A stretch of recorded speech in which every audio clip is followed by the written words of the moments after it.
Lahore high court bar ایسوسی ایشن کے تحت 26ویں اور 27ویں آئینی ترمیم کے خلاف احتجاجی ریلی نکالی گئی۔ ریلی میں وکلا کی بڑی تعداد کے علاوہ خواتین وکلا بھی شامل تھیں، جنہوں نے اپنے ہاتھوں میں پلے کارڈز اور بینرز اٹھائے ہوئے تھے، جبکہ مظاہرین کی جانب سے نعرے بازی کا سلسلہ بھی مسلسل جاری رہا۔ مظاہرین کا کہنا تھا کہ ہم 26ویں اور 27ویں آئینی ترمیم کو مسترد کرتے ہیں، ہم وفاقی آئینی عدالت کو نہیں مانتے، وکلا آئین کے محافظ ہیں اور ہم دستور بچانے نکلے ہیں۔ ہائی کورٹ میں ریٹ کرنے کا حق بحال کیا جائے۔ کالے کوٹ اور بار کے وقار کے لیے ہم سب وکلا متحد ہیں۔ ریلی میں شریک ممبر پاکستان بار کونسل شفقت محمود چوہان کا کہنا تھا کہ آج قانون کے محافظ ناانصافی کا شکار ہیں۔ ممبر لاہور ہائی کورٹ بار ایسوسی ایشن چودھری ابرار حسین ایڈوکیٹ کا کہنا تھا کہ سیاسی جماعتوں نے اپنے مفادات کی خاطر آئین سے چھیڑ چھاڑ کی ہے، ہم اسے نہیں مانتے۔ وکلا کے قاتلوں کو گرفتار کیا جانا چاہیے، ہم قاتلوں کی گرفتاری تک سکون سے نہیں بیٹھیں گے۔ 26ویں اور 27ویں آئینی ترمیم کے خلاف ہے۔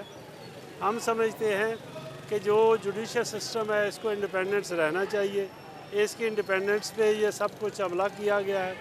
پولیٹیکل پارٹیز نے اپنے اپنے عزائم کی خاطر، اپنے اپنے مفادات کی خاطر اس ملک کے آئین کو، کانسٹیٹیوشن کو اپنی مرضی سے بدلا ہے، جو کہ عام لوگوں کے حقوق کے خلاف ہے، لوگوں کو پروٹیکشن نہیں ہے اور لوگوں کو ایسے مارا بھی جا رہا ہے۔ یہ تمام چیزیں جو ہیں کسی قانون اور قاعدے سے ہٹ کر ہے۔ 26ویں 27ویں قاتل ترامیم کے خلاف متحد ہیں۔ اس کے علاوہ دوسرا ایجنڈا وکلا کی شہادتوں کے بارے میں ہے، جہاں پر ریاست اور معاشرے میں غیر قانونی عناصر میں وکلا کو شہید کیا۔ ہم ان کے خون کے آخری قطرے کا بدلہ لینے تک اپنا یہ احتجاج جاری رکھیں گے۔